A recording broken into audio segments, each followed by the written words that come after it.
And now, to continue on, join us for our final keynote, where Samir Šehić shares his journey from athlete to multi-million-dollar business leader, and the skills and energy that fueled his success.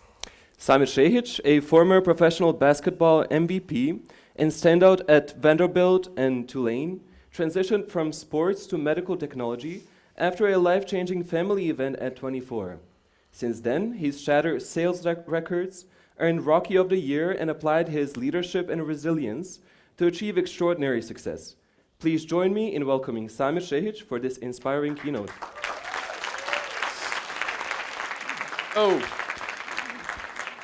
So I will do my best to not yell. If I start yelling, please tell me to take the microphone off. I'm excited. I'm really, really excited. There's one thing that goes through my mind immediately when I step up on this stage, and it's the fact that I cannot believe that he allowed me a microphone today. I'm shocked they even let me in the room.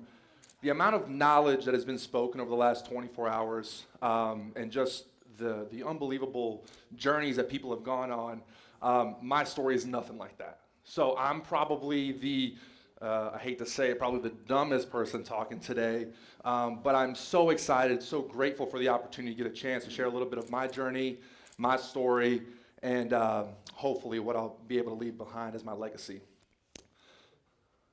So I love starting with this slide. My name is Samir Šehić, better known here as Samir Šehić. With this, these are the people in my life that have helped me to become who I am, who I'm becoming, and who I'm hopefully going to end up being in the end. So I'd be remiss if I didn't start off every presentation, every opportunity that I have with getting a chance to just show some of these little people in here, man, because these people have impacted me tremendously. I promise to be short. I won't go the entire time, so leave some time at the end for questions. But also, my slides are extremely simple, very, very simple, black and white, and I'm a big, big quote guy. So I'm going to mention a lot of quotes today. I hope that you guys can write a couple of them down and use them for your guys' own life. But that being said, I'm going to start off with this. My first quote of the day. I don't give advice. I am only sharing my experience. I think it is an absolutely beautiful thing that there's 9 billion people on this planet. We all have our own journeys, our own stories. We'll be leaving behind our own legacies. My story is nothing like your guys's, and your guys's is nothing like mine. But it's a beautiful thing to be able to take bits and pieces of some of the amazing people that have spoken today and apply it to your own story, your own journey, and leave behind your own legacy. So as I talk through the things today, just remember, this is not my advice to you. These are just the things that I have used in my life, in my mindset, in my heart set to change and find success in the things that I have done. So I hope, at a minimum, you can find at least one thing that impacts your life. So I love to start here. As you guys can see, I'm a big ogre. I grew up in the States playing basketball. And so I did use this height at one point in my life. I don't anymore, but I did for a long period. I was very fortunate enough to be a pretty highly recruited athlete. I was a top 10 player in the state of Texas, the number 1 player in my city, one of the top 100 players in the country. And so I ended up cutting my list from about 30 to 6. These were my top 6 schools going into my senior year of high school. I was very fortunate and very grateful to have this opportunity. I ended up taking my talents to Vanderbilt University, which is probably a top 20 academic school in the country, if not maybe the world, but also one of the premier athletic schools in the country in the SEC conference. Shortly after my freshman year, my coach ended up getting fired, and I decided to take my talents down to Tulane in New Orleans, which is where I finished my undergraduate degree in finance and my MBA. I was able to refine myself and find some success back in basketball. I actually did not stay for my senior year and left to go pro. Here in Switzerland. Man, I was living out my dream. I was at the top of my game. I thought I was going to spend the next 10 years of my life playing the game of basketball, something I spent 15 years doing to get to this point. But I have to put this picture up, what you guys just saw. This was, for me, the pinnacle of my career. I had the opportunity of representing the homeland, where my heritage, my bloodline came from, My dad is a former professional athlete from the country, did not get a chance to, unfortunately, represent the country due to the things that happened 30 years ago. And so for me to be able to put this jersey on about 25 years, almost to the date, man, it was a powerful moment for me. It makes me emotional every time just thinking about it. So this for me was the pinnacle of my career. Just about 6 years ago, I was here in Sarajevo for the trials. And so I bring up sports as my beginning presentation. I always bring it up, and because I've realized that sports has become a foundation of my life. And I joke around a lot with people when they say, well, man, you must have been a pretty good athlete. I'm like, well, you'd be shocked. Probably one of the worst athletes you've ever seen in your life. If you don't believe me, Google me, watch some highlights, and I guarantee you will agree with me. But I tell people all the time when people say, well, man, if that's the case, Samir, man, like, what was your separator? And how did you find success? And I remember for a long time, I used to answer this question, well, man, I could really shoot the ball. Or, man, my IQ was great. I was a great rebounder. And all these tangible things in the game of basketball that I would answer these questions for years. And don't misunderstand me, these were all reasons for why I had success in basketball. But as I started to find life and business after basketball, I realized that these really weren't the reasons for why I was successful, quote unquote, or my separator in the game, what separated me from all the other recruits in the country. Those weren't the reasons. And so recently, I started thinking, man, like, how do I explain to people what my separator was? And I explained it by asking a question back. If everyone in this room could do me a favor, can everyone please raise their hands? Can everyone do me a favor? Can everyone just go a little higher? See, what's interesting is everybody in this room raised their hand a little higher. Why didn't you guys rate the first time as high as you possibly can? See, at times, we don't get a second opportunity. We don't get a second opportunity to give everything you have. And see, when I played the sport, every opportunity I got, I didn't let slip. If I failed, it was because I failed. Not because I was allowed a chance to be like, oh man, well maybe tomorrow. No, tomorrow might not happen. So I did not allow those things for someone to say, hey, Samir, we just need you to go a little faster today. We need you to go a little harder today. Hey, Samir, we need you to go a little higher today. No. I control 100% of what happens. I will give you everything I have the first time around because there might not be a second time around. And I want to lead that into the next part. Oops. Here, blank screen. Well, they say, well, Samir, of course, man, you played basketball. You played basketball, dude. If I played basketball too, I'd be passionate. I mean, you guys can see I'm a passionate person. You can turn down the mic a little bit if you need. But man, you played basketball. Dude, of course you're passionate. Everyone wants to play basketball. Everyone wants to be a celebrity and go to school and all this stuff. And I mean, of course, man, dude, if I played basketball too, I'd be passionate. That's easy. Man, see, what people don't realize, that's about 5%. People standing on this stage today that spoke, that's 5%. There's a lot of people in this room that have worked years, studied for years to acquire the knowledge that they've acquired. That's 95% of it. That's what we don't see. See, we see the 5% of people standing up on the stage and talking, and they're like, man, these guys are knowledgeable. These girls are knowledgeable. No, 95% of it is the stuff that we don't see. So I tell people, what you have to do is you have to find a way to love what you do. You have to find a way to love the 5 a.m.s. You have to find a way to love the 4 a.m.s. You have to find a way to love the grind. See, the people that have spoken today, they don't love the 5%. They love the grind. They love learning new things and then being able to bring it to people and say, look, man, I can change the world. I can change this country. But you can't do that if you don't find a way to love the hard part. I think I can speak for a lot of people in this room. This was one topic I did not want to talk about, and it's working hard. And I was like, man, that's so cliche. I don't want to talk about working hard. Everyone works hard, right? Like, I don't want to talk about that. And then I started realizing, man, like, how can you not talk about the number one recipe to success? Working hard. You can't avoid that. There's no cutting corners. But I started realizing that, look, as you guys start to grow in your own industries, in your own lives, and your own successes, you'll start to come to find out everybody works hard. It's impossible to avoid. I think there's a lot of people in this room that can speak on this. It's very easy to work hard because you won't achieve success if you don't. What's hard to do is to work long. Many work hard, few work long. What does this mean? A mentor told me years ago, he said, Samir, man, you're passionate, dude. You're going to achieve success. There's no chance you don't achieve it. He said, the difference is will you sustain it? Many work hard, few work long. There's a lot of people in this room. Igor, who runs his own company, he mentioned I've been doing it for 25 years. That's almost as long as I've been alive. Damn. I mean, you want to talk about working long, that's working long. That's over and over and over. Consistency is one of the hardest things on this planet to do. Many work hard, few work long.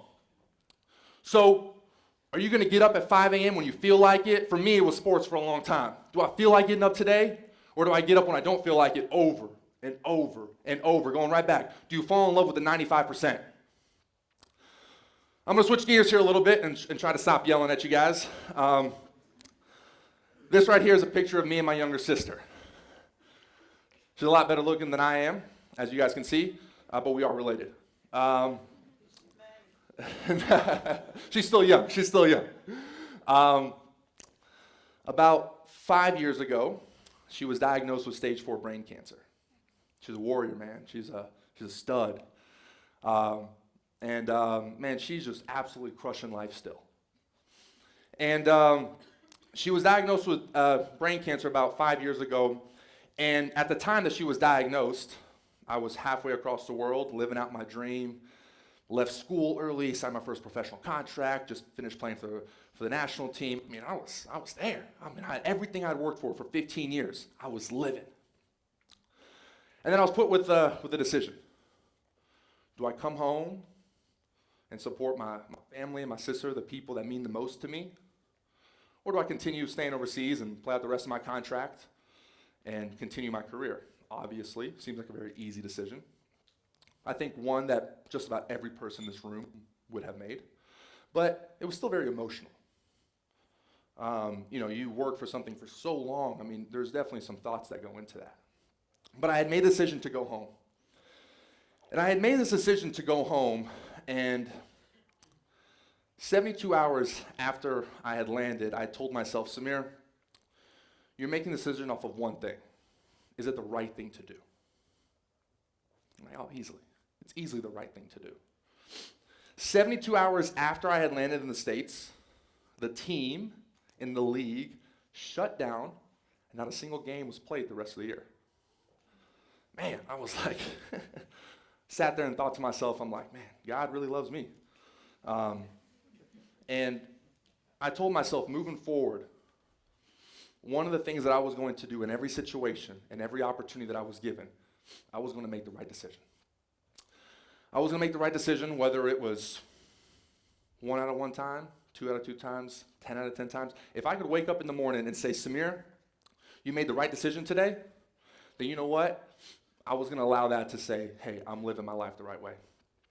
I want to lead that into what I believe to be the greatest skill set on the planet. Out of all the people that have spoken today, I truly believe that all these people have this skill set at a very, very high level. Confidence. Confidence is the absolute greatest skill set, in my opinion, that you could have. And I'm going to tie this back to my story. See, I told myself there's a lot of ways to build confidence. Working hard, working smart, having success, whatever it may be, right? All the cliches that we know. All great ways of building confidence. But I told myself, man, Samir, moving forward, what we're going to do is we're going to build our confidence, what we believe to be the greatest skill set on the planet, off of one thing, and one thing only. And it was that, are we doing the right thing? People say, well, what does that mean? Look, if I could wake up in the morning, look myself in the mirror from the day before and say, hey, I had 10 opportunities to do the right thing. Did I wake up at 5 a.m. that morning and do the right thing and go to the gym? Hey, did I stop my car and let the little old lady pass by and didn't run her over? Or did I run past her and flick her off? Like a lot of people here in the Balkans do. I'm driving, it's crazy. Or am I doing the right thing? And why does this matter? Because for me, I have 100% control over my confidence. So now when I walk into a room, I'm walking with my posture back, great body language, my handshake's great, my facial expression's great. My tone in my voice is phenomenal. Why? Because I truly believe every day that I wake up, I truly believe that I did things the right way the day before. So I feel extremely confident that I'm living my life the right way. I feel like I'm attacking life the right way. So that's where I get my confidence from. I walk into a room and I'm like, man, I did things the right way yesterday. When no one saw, I picked that trash up off the ground. I put it in the trash can. I didn't say, and so I walk around with extreme confidence because I truly believe that I'm living my life how I want to live my life. I want to tie that into what I believe to be the greatest energy on the planet. This is a really, really easy one. I won't dive too deep into it. I truly believe that the greatest energy on the planet is gratitude. I mean, that one doesn't need to be explained. I wear a wristband here that says, I am grateful.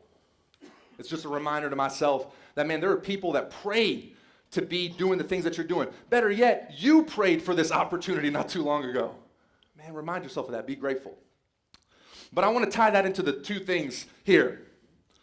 You see, on both sides, we got confidence and we got gratitude. And you see a line in between. See, we all know people, and I was at this point at one point in my life, that are all the way here on confidence. Man, you don't like being around those people too long, right? Get kind of cocky, always talking about themselves, this and that. Yeah, they got great posture, they got great tone, but man, you can only take so much of them. But man, we also got people on this side, they're just so grateful. Man, they're just happy to be alive. Man, you always gotta pick them up. I got a buddy like that, man. He's like, oh, man, I'm just grateful. I'm like, dude, come on, man, you're better than that. Come on. So I started telling myself, man, if I could combine what I believe to be the greatest skill set on the planet and confidence with the greatest energy on the planet and gratitude and try to walk that extreme fine line in everything that I did, man, I'd be a deadly person. Man, I would walk into rooms with extreme confidence, great tone in my voice. I would shake people's hands with a smile on my face. But then when I spoke, man, I would speak with extreme humility, extreme gratitude. Man, I would love on people. So that's one of the things that I constantly strive for. And then as I started doing that more and more in my life, I realized that, man, some of my favorite people in this world do this. We all know it. Some person walks into a room and you know the boss is here. Everyone kind of stands up a little straight. And you have this certain type of stereotype or this expectation of them talking, and then they speak. You're like, man, I love that person. Just grateful. So I want to bring this all together because I mentioned a lot of stuff here. And I want to just go through this one more time. I asked everyone to raise their hands and then go a little higher. Remember, man, your passion has to burn so deep that you might not get a second opportunity to go hard. You might not get a second opportunity to achieve your goals. Man, so take every opportunity you have like it's your last. Treat it like your last. Let your passion burn so deep that you don't let those opportunities slip. Then you have to find a way to love what you do. 95% of it is going to be tough, man. No one's going to see it. You're going to be by yourself. 12 p.m., 1 a.m., 2 a.m., waking up at 4 a.m. It's going to be tough. That's 95% of it. Ask any of the people that have spoken here today that are a lot more successful and a lot more knowledgeable than I am. That's 95% of it. So you have to find a way to love that part. As you guys start to find your own successes in the world and your own industries, you'll come to find out that everybody works hard. Everybody. It's the number one recipe to success. But working long, that's your next separator. Those are the people that are doing it year after year after year. Remember, it's very easy to achieve success. It is extremely difficult to sustain it. I then combine what I believe to be the greatest skill set on the planet in confidence, combining that with what I believe to be the greatest energy on the planet, and that's gratitude. I truly try to strive. When I wake up in the morning, I try to strive for, in any aspect that I do, how can I walk that extreme fine line of extreme confidence and extreme gratitude. Before I let you guys go today, and I open it up the field for questions, it was just mentioned on this last panel here, what it means to have a mentor, what it means to talk to people that are in the field that you want to be. Just sending a simple email can change your life. We do not have to reinvent the wheel. Humans have been on this planet for a long, long time.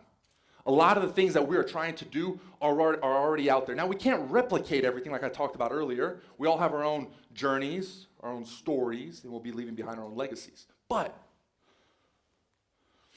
the quickest way to a destination is to talk to someone that's already there. So what does that mean? Ask for help. asking for help changed my life. Simply getting on the phone, simply sending an email, simply reaching out to people and asking, how did you do it? What did you do? See, when I left sport, I spent 15 years being a quote-unquote dumb jock, not knowing anything about life, and I reached out and said, I gotta change my life. I gotta do something. I started reaching out to people, asking for help. I said, man, let me learn from you. How have you done it? What have you done? Tell me. What can I do? Want me to come sweep your office every single day just so I can talk to you for 5 minutes? That's a true story. Ask people for help. People like the people that have spoken in this room, it was mentioned earlier, they want to help. They want to help. That's why everyone's here. They want to help. So I appreciate you guys. Ask for help. I hope I didn't take too much of your time. Hopefully I didn't blow your ears by yelling too much in this microphone. But I appreciate you guys for giving me an opportunity to speak a little bit. Man, I'm super, super grateful.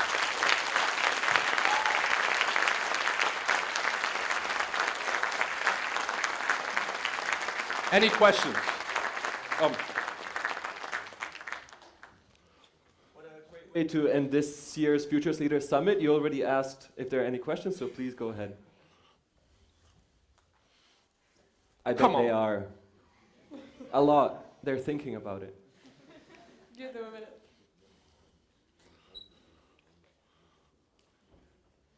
Here we have a question. Oof. So true story. I wear a size 18. If someone can do the change on that for European, I'd love to know. And I vividly remember sitting in the 7th grade, so you're what, 14, 13, and sitting in PE class with my feet crisscross applesauce. My feet were so big, my knees were up. And I remember thinking there, and God, I was thinking, oh my God, if this continues on this path, we're going to be wearing a 25 by the time it's all said and done. And I remember looking up to the skies and saying, God, if you hear me right now, can we stop it right here? Foot never grew since then. That's a true story. I wish I would have said it a little earlier. Another question?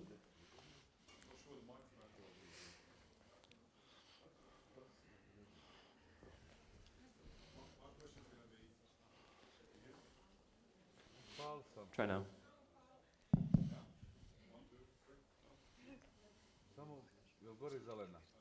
Now it is. You obviously spent a lot of time in Texas, and people have perceptions about Texas. Yes. I also had perceptions about Texas, people with guns, crazy people. Everything's bigger in Texas. My mind changed completely, so I spent a fair bit of time in Texas, and I took some colleagues here from Sarajevo with me to Texas. I've never met more nicer people, people who obey the rules, people who open doors, people who say hello, people who say thank you, than I did in Texas.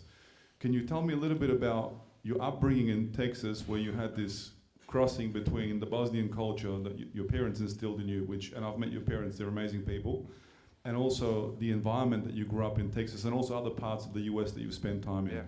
Because this whole balance between being humble and being thankful and having the confidence to do that doesn't just come out of anywhere. There is a culture that's built in the US, but also I've noticed in Texas in particular. How has that influenced your life in general? A lot of people like to say you're a product of your environment. I actually disagree. And the reason why I disagree is a lot of you guys here are from the homeland, and you're from Bosnia. And if we all agreed that we were products of our environments, that only people from Texas would be a certain way, only people from Bosnia would be a certain way, I think, to answer your question most simply, I have to give the utmost love to my parents for raising me the way that I am. But also, more than anything, I think my experiences. I have the great fortune of, I've lived in probably 7 cities in the last 10 years, and one of the beautiful things that I've learned is that we are a lot more similar than we are different. I got an opportunity to live in China for just a tad bit. I remember walking down the street and people looking at me and taking pictures, and me thinking to myself, man, there's more people in this world that look like him than that look like me. And, right? And what that does is that humbles you to say that how close-minded we can be at times. How, we don't think in the bigger picture. We just live in our own bubbles. That was mentioned earlier too, right? So I think, one, obviously being in Texas, the Southern hospitality played a part. But for me, it was my family, who was very worldly, kind of educating me on that, and then my own experiences of just getting an opportunity. The more people that I've met, the more people I've realized, man, I love those types of people. I love those types of people. And I just love people, right? And so those experiences there's stereotypes all over the world. You'll come to find out, man, we are a lot more similar in this world than we are different. And I'm telling you from the bottom of my heart, do not let anyone convince you otherwise. We are more similar than we are different, even though the world tries to separate us.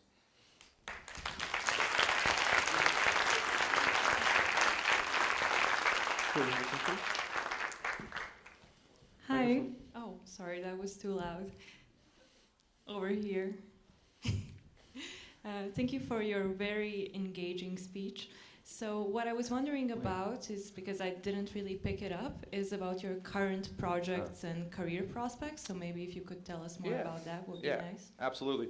So I'm currently in sales, if you couldn't tell. I love to talk.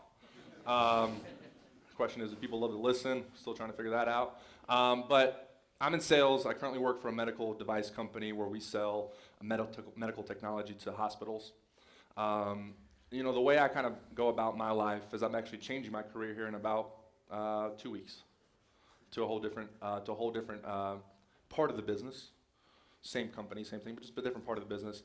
I'm a really, really big believer in how you do anything is how you do everything, right? So when I played sports for a long time, it was a routine, waking up early, this and that. When I changed industries to business and now life and all these different things, nothing changed, just the things that I'm doing. So I'm currently in sales for a medical device company selling to neurosurgeons. As I said, in about 2 weeks, that's going to completely change to something different. So I believe, in my opinion, there's more experience that I can get doing different things, and I can find a way to hone in on the things that I feel like I'm good at. Man, you can apply that to any different industry, any different avenue. Listen to all the people that have spoken today. So many different areas, but it almost seems like the same stories were given, right? So I try to embody that in just the things that I do. Here we have a question. On the left. I think Boyan's ready to hook you up with some killer shoes and to be his brand ambassador. I want to understand better what the Texans and the Louisianans and the Swiss and the Tennesseans have learned about, by meeting you, have learned about people of BIH beyond the fact that they can be very tall and excellent basketball players. That's a great question. And honestly, one that's probably never been asked of me. And I think I'm going to go back and probably repeat what I said earlier in the sense that I don't think that there's a lot of things in this world that I'm good at, but I think one thing that I am is I love people, you know? And I think you can't really fake that. I think in a period of time, people start to see that come out. And so for me, I get an opportunity in Texas where there's not that many Balkans. There are, but not a huge amount, to be able to represent a culture of people that are big, hairy. A lot of people here are good looking, but I'm not, and in the sense to be able to, man, I love on people. And so people have that feel of our people just being big lovers, right? My dad's a pretty big man himself, so he kind of he embodies those same things. So I would say that for me is just having people know that there's different parts of the world that are different. My family came into their country, right, to build a life, to build a story, and we embodied it, but we also brought our own little twist to it, and just to be able to show them that, hey, we appreciate what you guys have done, but let us show us who we are and show us how nice we are to go about it. Like everything else, right? No matter what situation you're in, it's not what you say, it's what people hear. So for me, I try to be really careful about how I represent us to the people that I'm around, right? I can say one thing, but how do they hear it? So I try to focus on that. Hopefully, I have a good representation of that. That I don't know. I don't know the official answer to it, but I feel like I hopefully get a chance to represent our people in a good way.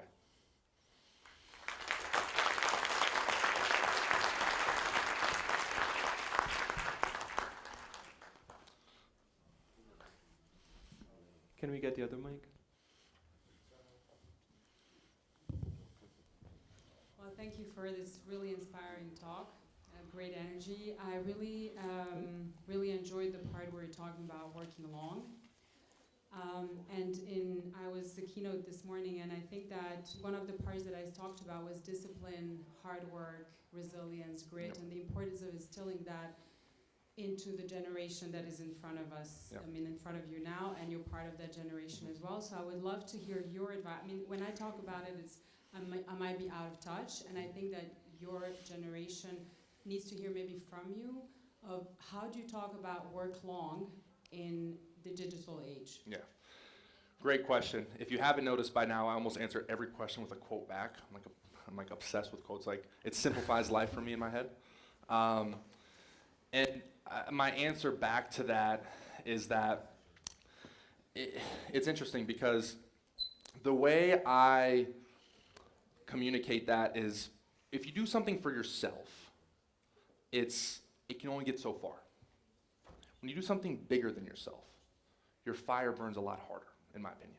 So for me, in my life, it was finding things bigger than myself. I come from a refugee family where my dad was 20 years old with a 6 months pregnant wife at the time, landed in the States with $20 in his pocket, didn't speak English, didn't have anybody, and was working 20 hours a week. And now I get an opportunity to be grown, to be raised in the States, and to sit there and be like, on the tough days, on the hard days, waking up at 5 a.m., oh, I'm tired. Do you really feel tired? Man, like, think about what your dad went through. Think about what your family went through for you to put in this situation. So you can feel some type of way, but when you make it a little bit bigger than yourself, your fire burns a little harder, in my opinion. So I think we need to, as humans, find a way to, hey, we love ourselves. We love doing things for ourselves. But we need to find things that are bigger than ourselves, whether that be your family, your faith, whatever that may be. That burns a little harder on those tough days. So for me, it's finding that bigger piece. I'll just add this. So kids today see in social media, that's also part of the question, is in social media they see overnight success. They see a lot of things, a lot of accounts. You know, we have teenage daughters, and that's what they see. You know, that's what they're fed. Mm-hmm. I know the value of hard work because I was born a long time ago. I'm 47, so I just feel like maybe you are more able to speak to that of like what you see on social media is an appearance, but the hard work that goes into that. And they say, why do I study? Because, you know, I can make a TikTok account and, you know, find a couple of dances that are cool and I'm going to make money out of it. So how do we speak to children? And maybe that's a little off topic, but I think it's a really important one, especially with the younger generation. That's a great question because I sometimes debate if I could dance a little better, I'd be making a lot of money. You know, it's tough because for me, and being cliche and going back to it, guys, we can't cheat hard work. I mean, take anyone that's spoken today. I'm telling you, like, they say, another quote for you is, every overnight success just took 17 years. Right? So we see the 5%. I mean, there's people in this room that have spoken about their journeys. That's the 5%. The 95% you cannot cheat. And if you do, I promise you, someone else on the other part of the world is not. So here's the thing. I can't give you anything more inspirational other than the fact that you have to care enough and be passionate about your own life to go and make a difference. Like, I can sit up here and talk to you about it, but I can't go do it for you. You have to be willing enough for yourself, for your family, for whoever you love, for whatever you love, to be able to get up and let that fire burn inside you. And if you don't, I promise you someone else will, and you will lose. You might not lose tomorrow, but at some point, someone will pass you up. And there's no other answer for that, in my opinion, other than that.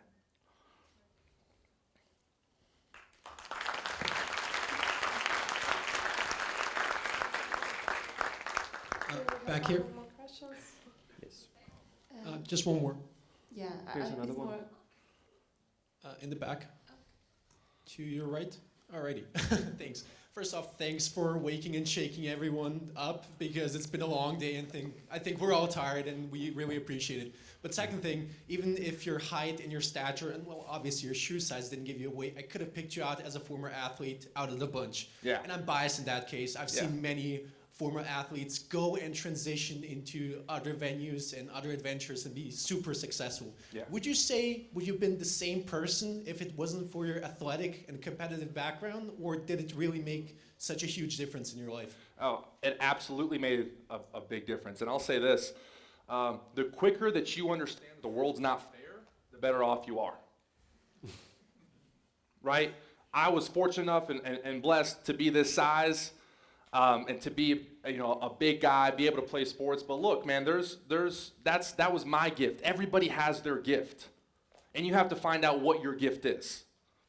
And so the quicker that you understand that life's not fair, and you take ownership of your skill set or whatever you believe to be your gift, the quicker you'll start to move on it. And so a lot of people, if there's one thing I hate is I hate victim mentality. That's the biggest killer in my opinion in dreams. It's the biggest killer in just people in my opinion. Man, the quicker you get out of victim mentality and into extreme ownership, and you figure out we all have gifts. I truly believe 9 billion people weren't put on this planet for no reason. So you have to find out what your gift is and hone in on it. And build on it and find your success.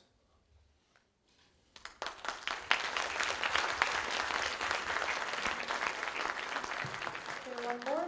Yeah, it's more of a comment, and thank you for a great presentation. I think it's very important what you mentioned, passion and gratitude. But in Bosnia or in the Balkans, the mentality is, very victimized and very depressive, and it's very hard. Also, when you're a young person today, especially in the digital age, where everyone seems to succeed very overnight, it's hard, to find the passion, and it takes years for many people. And I think a great place to start is basically with gratitude. Just finding the small things you are grateful for. I mean, also for the students here to take home.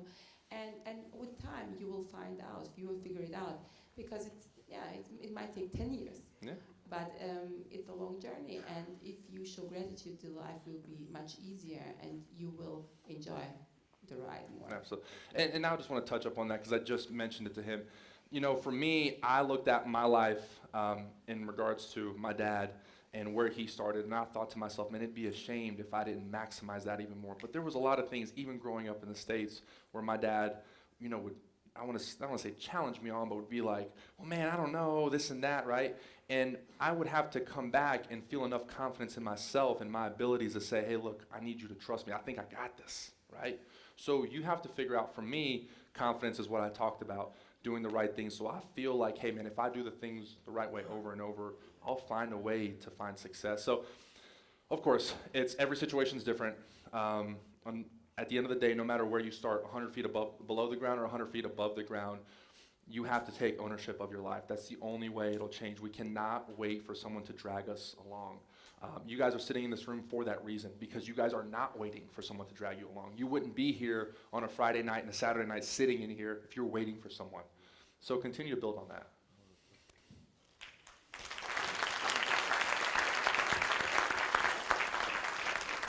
My brother, I know you were nervous, so I just want to say thanks. You did a great job on behalf of the board, which I'm part of the Beha Futures Foundation. Thank you. I want to just end another question. I just want to say thanks.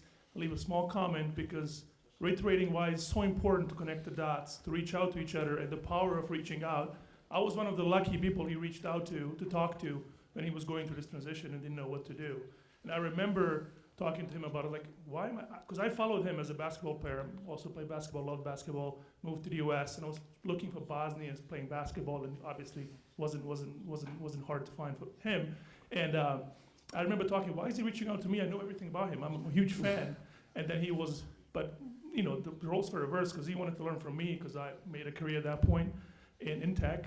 And I remember, just thinking to myself, what a crazy serendipity, because I believe in that. Like, things happen for a reason, and then we connected, and we ended up talking. And then recently, we met. I was with Daddy in Houston. We talked, and just taking this moment full circle that you're now here, flew in from the U.S. to speak here, and then kind of really inspire the future generations of Bosnians, including all of us here, and myself too. I just want to say thanks. No question, but thank you so much for doing that. And best of luck, man. Thank you. Super grateful to be here. Wow.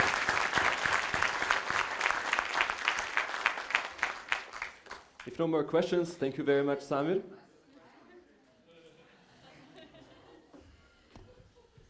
Okay, so it took me a lot of courage to do this, so I believe you should consider yourself special.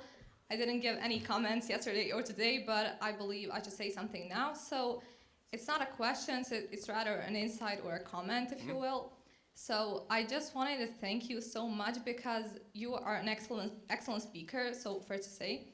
And I loved your energy on the stage, and I believe you are truly the embodiment of the two things that you said today, so confidence and gratitude. So I believe that you are really walking that thin line between confidence and gratitude. And I mean, you're not bluffing. I can see that you are very real and very true to yourself. So just thank you. Your speech really got through to me, so thank you so much. Thank you.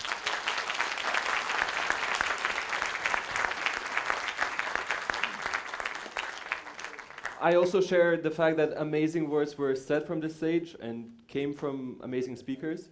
Thank you very much again. Thank you, guys.